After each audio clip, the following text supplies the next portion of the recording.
Mesdames, bonsoir, monsieur, bonsoir et bienvenue au journal télévisé bilingue de Spectrum Television, édition de ce 22 janvier 2022, Cannes 2021. Le Cameroun rencontre lundi 24 janvier 2022 au stade Olympique de Yaoundé, les Comores, un match comptant pour les huitièmes de finale.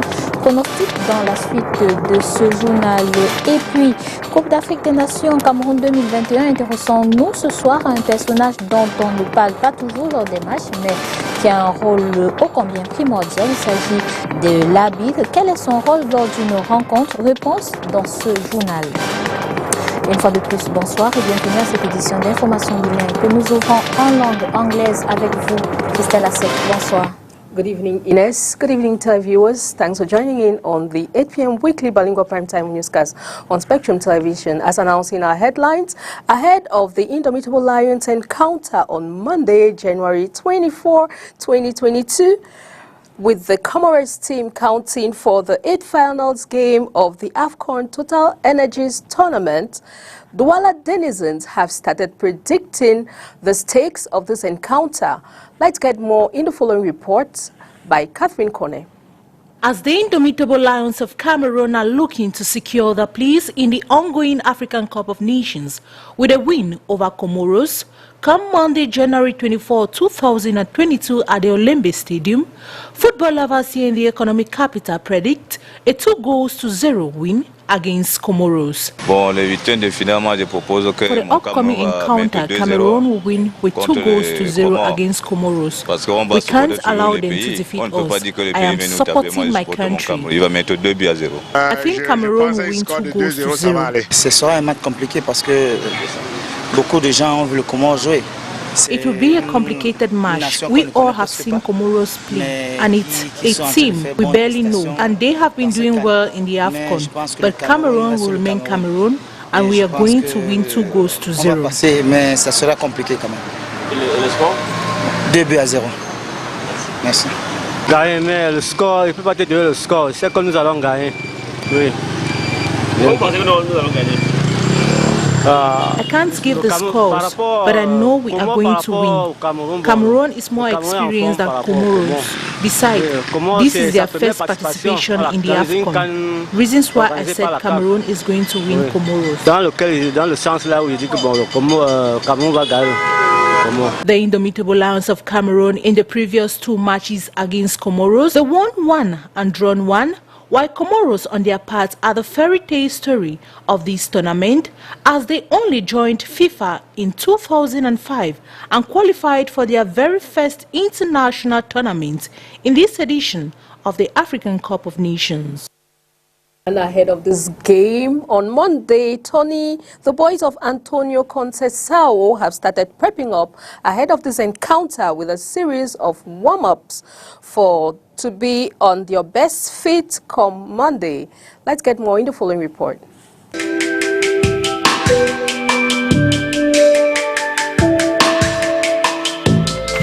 Antonio Conceição and his boys have carried out a series of warm-ups at the Mundi Multi-Sport Complex Stadium in Yaoundé at Simalen to garner themselves before their upcoming match on Monday, January 24, counting for the round of 16 match game in the ongoing AFCON tournament. Today was a very good day to rest, mentally, physically. I watched a lot of my game, my boat for the club, so I think I do the resume before the game, so it was a good rest for us. Like we need that to continue the competition very well.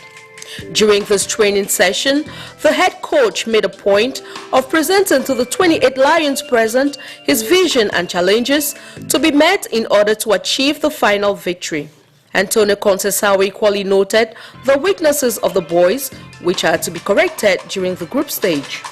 Nonetheless, just like Cameroon, several other teams have already secured their place in the round 16 of this 33rd African Cup of Nations ongoing in Cameroon. Worthy to note is the fact that the identity of the team that will confront the Lions will be determined from the results of the Group D and E matches ongoing in Yaoundé and Douala. Cannes Total Energy 2021, ce soir, nous nous intéressons à un personnage au rôle ô combien primordial. Il s'agit de l'arbitre. Quel est son rôle précis dans une rencontre de football? Oriane Donquin a rencontré pour nous un instructeur CAF FIFA. Suivons plutôt ce reportage. Il serait bien difficile d'imaginer un match de football sans arbitre. Élément essentiel dans une rencontre, ils ne sont pas très souvent mis en avant lors des compétitions. Et pourtant, la chose la plus essentielle, c'est de veiller à l'application des lois de jeu. Ça, c'est en gros le rôle de l'arbitre sur un terrain de football. Évidemment, ça lui demande beaucoup des éléments personnels, notamment il doit être impartial. Il ne doit pas avoir un parti pris. Il doit mieux appliquer les lois de football. Les lois sont éditées par le board et maintenant à lui de pouvoir veiller. Est-ce que les arbitres, les joueurs ne trichent pas? Est-ce que par rapport à la loi, cette disposition peut être appliquée, ainsi de suite. Voilà son rôle sur le terrain. Le nombre d'arbitres dépend de la compétition qui est en cours. Le Cameroun abrite en ce moment la Coupe d'Afrique des Nations. Nous avons 4 arbitres et puis 2 arbitres VAR, comme on dit. Quel est le rôle spécifique de chaque arbitre sur le terrain? Bon, oui, et puis tout part de la différenciation de leur appellation. Vous avez l'arbitre tout court, pas l'arbitre central. Ça, c'est l'ancienne appellation, l'arbitre central. Mais maintenant, nous disons, vous avez l'arbitre et vous avez les arbitres assistants, ceux qui sont tout à côté. Et vous avez le 4e arbitre qui est là. Et vous avez également le 4e arbitre qui va jouer un rôle de surveillance à l'extérieur. Il veille au comportement des officiels qui sont sur le banc de touche. Également aide les arbitres et les arbitres assistants dans un travail d'équipe. C'est bien hiérarchisé. Et en finalité, c'est l'arbitre qui prend la décision. Avec l'introduction récente de la VAR, entendez Video Assistance Referee, en français assistance vidéo à l'arbitrage, c'est l'arbitre qui décide en dernier ressort. Il faut d'abord qu'il y ait une décision de l'arbitre pour que la VAR puisse intervenir. La VAR, c'est un support. Il aide l'arbitre à avoir une seconde chance pour pouvoir prendre une décision finale. L'arbitre peut peut-être mal percevoir une situation de jeu, mal analysée ou il a mal vu, et la VAR lui donne cette chance. Ok, monsieur l'arbitre, qu'est-ce que vous avez vu? Il dit à la VAR ce qu'il a vu, et la VAR qui lui dit, ok, je te recommande de revenir voir. Et quand il vient, il va donc voir, évidemment avec la technologie, on va lui montrer l'angle certainement convaincant, et à lui de décider. Ce n'est pas la VAR, c'est lui qui décide. Okay? Et il repart donc sur le terrain certainement pour soit changer sa décision, soit alors confirmer ce qu'il avait déjà vu auparavant. Les arbitres aujourd'hui ne s'habillent plus uniquement en noir. De les appeler les hommes en noir ne serait pas très exact puisqu'ils abordent désormais des maillots aux couleurs les unes plus chatoyantes que les autres. Peut-être pour rappeler à tous qu'ils sont humains, sensibles et même compréhensifs. La philosophie a changé. Quand nous on était arbitres au début, on nous disait vous n'avez même pas expliqué à un joueur. Non, mais si aujourd'hui vous arrivez à expliquer sur une situation à un joueur, c'est plus bénéfique que de rester, n'est-ce pas, silencieux et l'amener certainement dans l'ignorance qui peut vous créer au moment où une situation est en train de se jouer. Il faut comprendre l'enjeu pour que l'arbitre puisse prendre des décisions. Donc, vous voyez, ça peut arriver à un moment de conflit entre le joueur et l'arbitre. Mais, comme je l'ai dit, la décision revient à l'arbitre. Lors d'une compétition comme celle qui se joue en ce moment, les esprits peuvent s'échauffer très vite, un mauvais geste ou une parole peut être envoyée. Là, l'arbitre prendra également ses responsabilités. Lorsque un joueur fait un geste grossier de protestation, ça veut dire qu'il remet en cause votre personnalité. Donc il faut, n'est-ce pas, sanctionner. Mais par contre, si vous n'êtes que deux, vous discutez à deux, même s'il y a des voix qui peuvent s'élever, à l'arbitre de pouvoir gérer ça, parce que vous n'êtes que deux, par exemple. Et également, si le joueur, on trouve des joueurs très modérés, qui peuvent venir vers vous, vous parler, vous l'écoutez et certainement, parfois, vous leur donnez des explications. Tout simplement parce que vous voulez gérer le jeu, vous voulez contrôler votre jeu, parce que c'est des personnes. Et donc, il faut également tenir compte de tous ces éléments-là pour pouvoir diriger votre match, pour pouvoir mieux contrôler, mais également pour que vous puissiez être accepté. Parce qu'en réalité, parfois, c'est ça.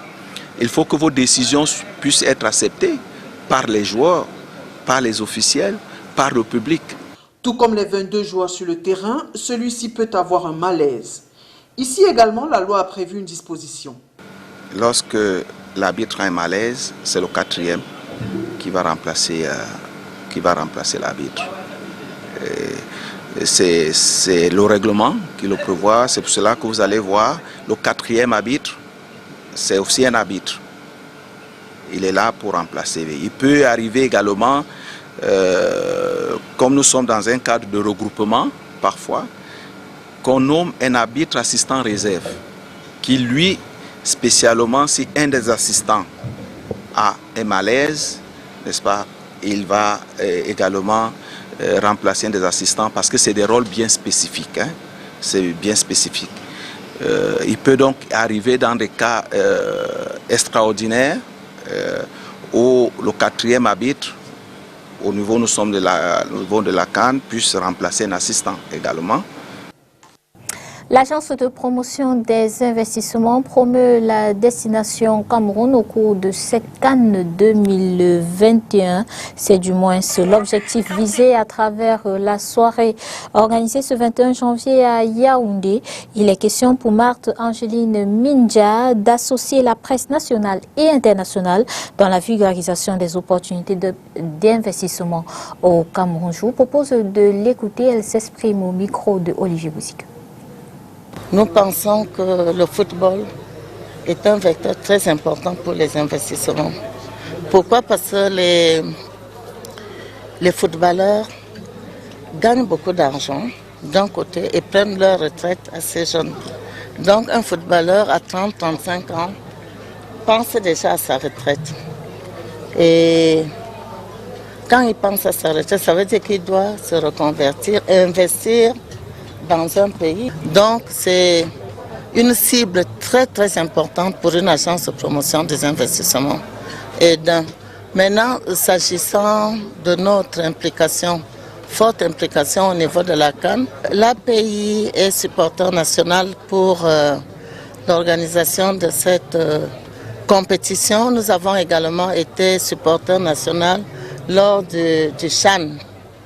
Ce n'est pas un parcours facile, c'est pour ça que vous ne voyez pas beaucoup de supporters nationaux, mais nous avons fait pour ça un défi pour notre pays, pour notre structure, parce que comme je l'ai dit tantôt, c'était vraiment une occasion idoine pour qu'on parle du Cameroun dans le monde entier, parce que la CAN est une compétition, c'est la 3e compétition mondiale. Et nous avons organisé cette rencontre avec la presse parce que nous sommes convaincus, depuis toujours d'ailleurs, ce n'est pas la première fois que j'invite la presse, nous sommes convaincus que la presse est un partenaire privilégié pour l'agence de promotion de l'investissement.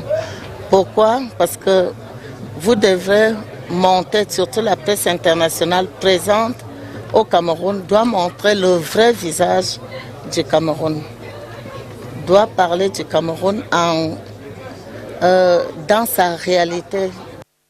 Lutte contre l'expropriation foncière, l'Observatoire du développement sociétal s'indigne contre ce phénomène qui s'intensifie au Cameroun. Au cours d'une conférence de presse donnée ce 21 janvier 2022 à Yaoundé, l'organisme de la société civile fait le point de différents cas recensés et appelle à la protection des populations. Je vous propose des détails dans cet extrait sélectionné pour nous par Olivier Bouzique. Combien de conflits similaires pouvons-nous recenser dans notre pays? Combien d'abus aussi flagrants y sont liés? Pouvons-nous évaluer les ressentiments, les récriminations haineuses et intentations criminelles durables qui accompagnent presque toujours les litiges fonciers, objets d'attachement ataviques, mais aussi d'impitoyables. Mercantile appétit. À l'ODS, la sécurité, la paix, la vie ne sont en aucun cas des faits divers.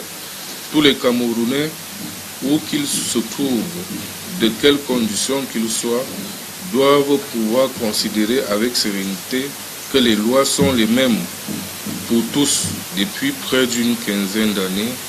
L'ODS voudrait très clairement réaffirmer ici sa détermination à combattre toute nuisance à la paix et à la sécurité de nos populations et de notre pays, car les intérêts égoïstes tuent la lucidité de la mesure et de la pondération dans cet aveuglement. Le contrôle des extrémités est très vite débordé. L'ODS s'en déploiera donc inlassablement à leur rappeler à tous et à chacun en usant de tous les moyens que lui œuvre le droit. And now we continue this news. We take on our foreign partners with our foreign news, the VOA. This holy dip in the Ganges River is a ritual many Hindus believe will wash away their sins. For the thousands of devotees taking part in a religious pilgrimage in the northern city of Prayagraj, their faith overrides worries India is in a third wave of the COVID-19 pandemic. I have no fears. I think this disease belongs to the past. As devotees pour in, authorities say they are taking precautions, allowing only those who are vaccinated. Some priests even spread the message of safety. We are following COVID-19 rules. We got tested, took vaccines and are following all protocols. I appeal to people to be careful in order to put an end to this disease from the world. The crowds at such festivals, which also have taken place in other cities, make it difficult to enforce COVID norms. Many pilgrims don't wear masks. The Omicron variant is causing fewer hospitalizations. But as infections surge to an 8-month high, doctors urge caution in a country whose medical infrastructure was crushed last year. This time, till now, we are in a comfortable level, but we have seen what is happening in US, what is happening in the Western world. They are getting concerned, their beds are full. So obviously we cannot be complacent. Cities such as Delhi have been partly shuttered, but mass gatherings elsewhere raise worries the pandemic could continue to cause pain. Practically speaking, social distancing is not possible in such places. So it is best if we close such premises only for a certain period. People should be more vigilant. I see lots and lots of people without masks. Health experts warn that similar religious gatherings and political rallies had fueled a deadly second wave last year. The Omicron variant is even more transmissible. If you have gatherings where all the non-COVID behavior happening, it is going to be the super spreader events. So all these religious rallies and the political rallies have to come to a halt. There's no doubt about that. And if we continue with it, then we are in for trouble again, like the second wave. But if we can control these things and people have a COVID-appropriate behavior, maybe that the numbers won't be so high. As India gears for elections in 5 states, a temporary ban has been imposed on political rallies. That caused concerns earlier this month. But this pilgrimage will continue for 6 more weeks. Anjana Pasricha for VOA News, New Delhi.